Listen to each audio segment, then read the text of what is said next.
Je suis Patricia Soilly et je suis donc l'habitante du 1 chemin de Serençon avec mon compagnon Gilbert Paris.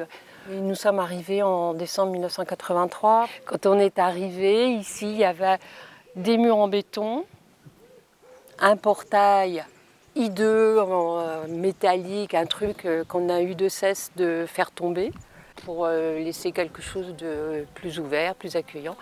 Et si vous vous baladez dans le hameau, vous aurez l'occasion de voir qu'il n'y a pratiquement pas de portail. Et quand il y en a, ils sont grands ouverts en permanence. Sur une grange qui a été abattue, il y avait une pierre en craie sur laquelle il y avait la date de 1692. On suppose qu'il y a pu y avoir de l'habitation déjà à cette période-là.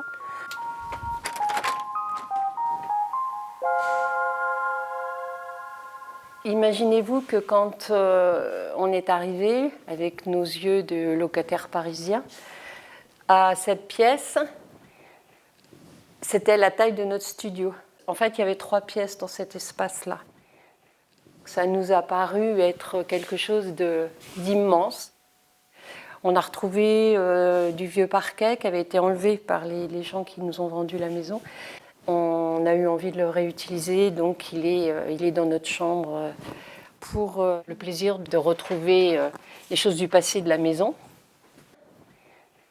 Vous arrivez au moment de quasiment l'inauguration de la cuisine qui vient d'être terminée. À l'origine, il y avait une porte, elle existait quand on est arrivé, mais c'était une porte d'extérieur.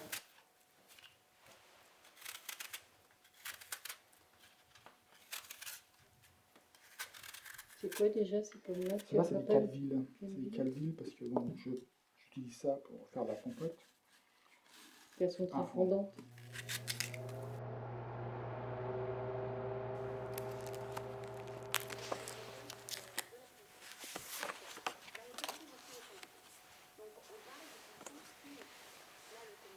Quand on a souhaité agrandir la maison, en fait, on a créé une jonction entre la maison et la grange.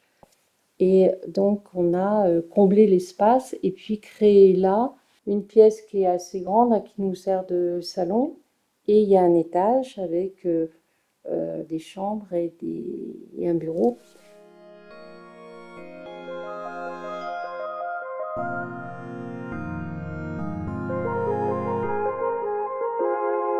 Pour les gens qui vont un jour voir la maison dans longtemps, si les murs existent encore tels quels, il faut savoir que cet agrandissement, il n'y a pas de béton.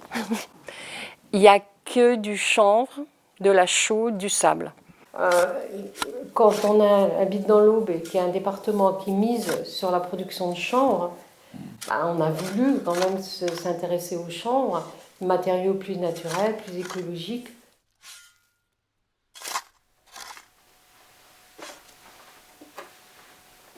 Puis donc, par rapport à l'extension, la création, on va avoir 2 chambres là au bout d'un petit escalier et un bureau.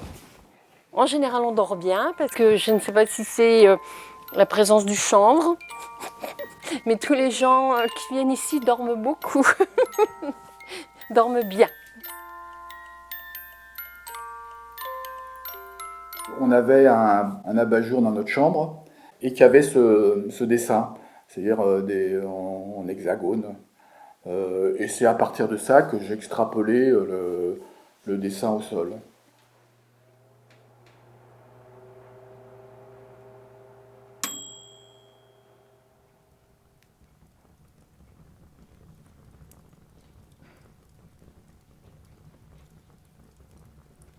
Nous avons choisi ici de nous chauffer au bois. On fait ce qu'on appelle les affouages. Les affouages, c'est du bois que l'on coupe dans les forêts communales. Pour une vingtaine d'euros par an, on a tout le bois qu'on a coupé. Alors ça peut être des années avec moins de 10 stères, et puis d'autres années avec 40 ou 50 stères. En fait, l'affouage, c'est une tradition qui date de la Révolution. Oui. Chaque foyer a droit à une part de bois de la part de la commune qui a un patrimoine forestier. Donc la contrepartie du bois gratuit, c'est l'entretien des parcelles. Quand on s'est installé à Saint-Marc, il y avait plusieurs commerçants. Il y avait des Boucherie, boucheries, boulangeries, ouais. quincailleries, marchands de journaux, restaurants, cafés. Depuis, tout a fermé. Disons que ça a mis une dizaine d'années à disparaître. Ça fait peut-être une trentaine d'années qu'il n'y a plus rien, quoi. Donc la grosse différence, elle a maintenant, si on veut En faire... 40 ans, plus de services, plus de commerce.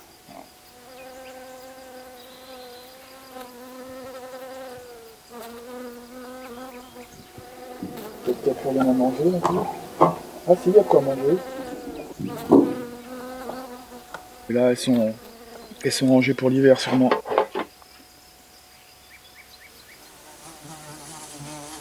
Ah, là, trop long. Bien.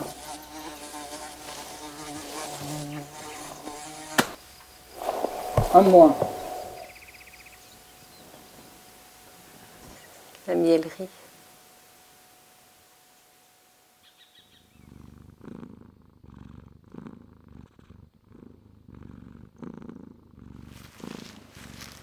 Pour les gens qui seront là dans longtemps, s'ils trouvent des pierres au sol, c'est notre cimetière à chat.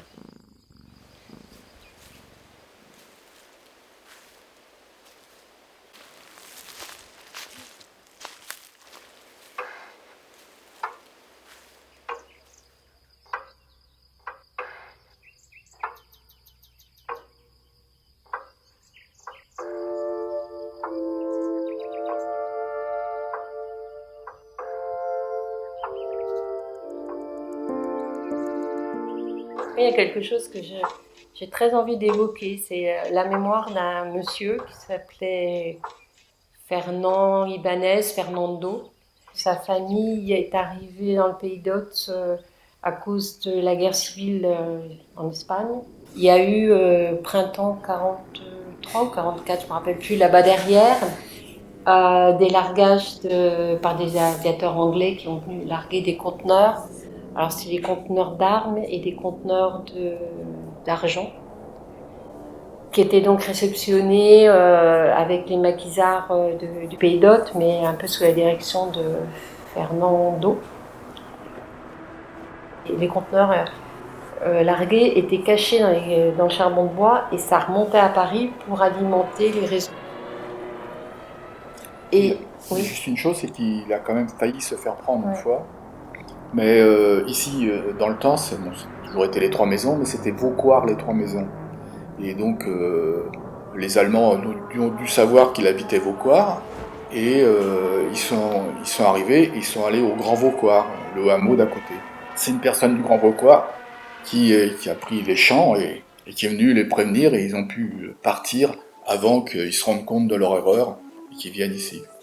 Et il est mort à 102 ans. Il a demandé à sa famille que ses cendres soient dispersées. Au monument aux morts de la Résistance. Ce monsieur, son nom dans la résidence, c'était Nando. Je trouve que c'est un honneur de savoir que Nando a habité aux Trois Maisons.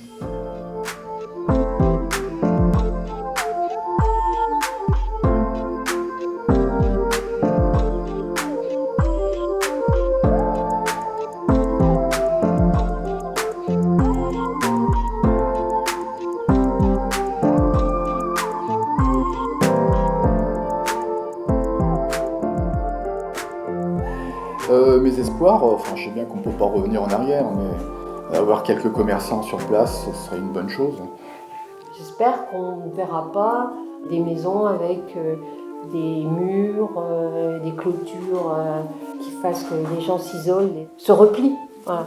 Que ce soit un endroit qui vive, qu'il y ait des familles, des filets de gosses à Halloween là, qui viennent chercher les bonbons, qu'il y ait des gamins en vélo qui circulent, qui fassent des teufs, que ça vive un peu quoi.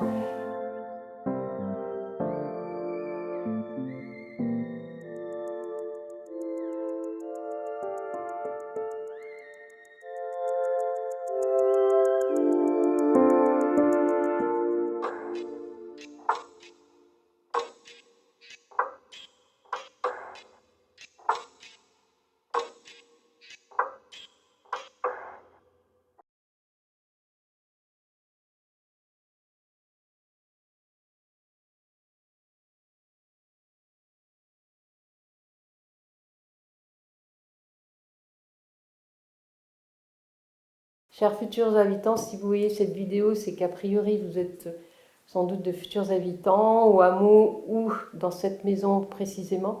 Notre maison, on est chez soi et en même temps avec les autres, et j'espère que cette ambiance pourra perdurer et que quand vous vous installerez dans quelques décennies, vous aurez le même bénéfice que nous. Et voilà, nous on est là depuis 42 ans, donc faites comme nous, quoi. Installez-vous pour quelques décennies, ça vaut le coup.